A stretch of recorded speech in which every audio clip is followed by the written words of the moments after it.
why have you stayed? Why have you never gone away? Too nice a place. You don't want to go away. Why? Why is that? Well, it's got the sea. It's got quite a good town centre and plenty of cinemas. In fact, there used to be 14 cinemas here when I was a child. And it's very central to the countryside, the Purbecks, where else? London. It's not too far to go to London, if you want to go to London for the day. I should hate to live somewhere where the thought of going to London in the day was a sort of almost an undertaking. It's lovely to be able to go up to London when you feel like it. Salisbury, Winchester, all these nice places that are nice and handy. So how would you say Bournemouth has changed, comparing it from when you were a child to how it is now? What can you remember of when you were a child?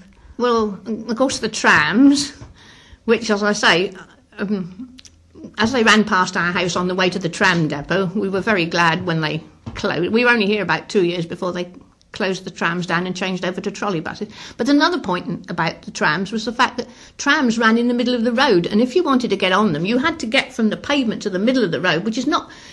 Well, it wasn't too bad in those days because there weren't so many cars, but you think of trying to do such a thing today, it would be absolutely lethal. And, of course, another thing, the trams were all open-topped, so in the bad weather, nobody wanted to go outside. They wanted to be inside, but, there wasn't always enough room, so you had to be outside in the bad weather sometimes. And another interesting little thing about bad weather, that all the seats on the top of the trams had a spring-folded wooden seat, which remained down until somebody sat on it. But if you wanted to sit on it after the rain had been on, you turned up this spring-folded seat, and it folded down the other way, so you got a dry seat to sit on. And then all the backs were... metal with a wooden piece, which swung forward and back, and then the tram got to the end of its run.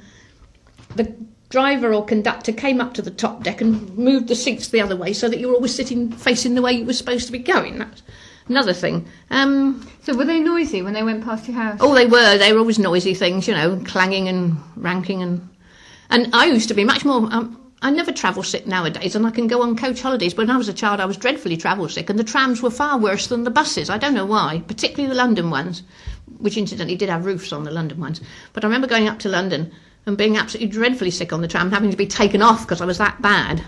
Bournemouth, not so bad. Well, there's not so much mileage to cover as there is in London. But they were much... They not only sort of rocked, but they also sort of swayed that way, which made them really hard to travel on. The buses were much smoother. In terms of Bournemouth as a holiday destination, has it always been a seaside town, would you say? Oh, I think so, yes, because it didn't start until 1810.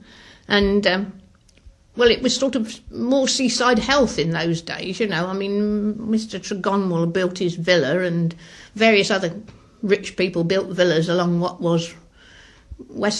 is Westover Road. And they came here for the pines and the health aspect of the place. In fact, if you read in the history of the place, they're more popular in the winter than in the summer in those days, because it was considered a health resort sort of thing. I don't know when it changed to being more pleasure than health, but I suppose around the turn of the century, I would guess. I don't know, but